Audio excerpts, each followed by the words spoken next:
Juice ఇదిగోండి. ఈ యొక్క సీసాలో 2 సీసాలు, ఇంకోటి అక్కడ పెట్టాను. ఈ సీసాను ఆ సీసా పిండితే ఇదిగో 2.5 లీటర్స్ వచ్చింది జ్యూసు. ఇదేం పల్పు.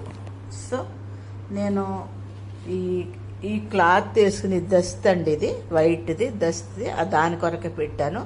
చేసి ఇదిగో ఇందులో వేసి ఈ పిండి అప్పుడు ఇందులో వేసాను. సో ఇంత కష్టపడాలి. కాయలు అమ్మితే ఈజీగా అయిపోద్ది, కానీ జ్యూస్ మాత్రం కొంచెం స్టెయిన్ అవ్వాలి. మళ్ళీ 6 వీక్స్ దీన్ని మ్యారినేట్ చేయాలి. అట్లా చేసిందే ఇది ఈ పల్పు నేనేం చేస్తానో మీకు ఇంకొక వీడియోలో నేను చూపిస్తానండి. ఇదైతే నూనె జ్యూస్. నచ్చితే లైక్, షేరు, సబ్స్క్రైబ్ చేయండి. ఇదేమో జ్యూస్ ఏమో దాంట్లోంచి ముందు రసం వచ్చేసింది, రసం దీంట్లో పోసాను, తర్వాత అన్నది పిండాను.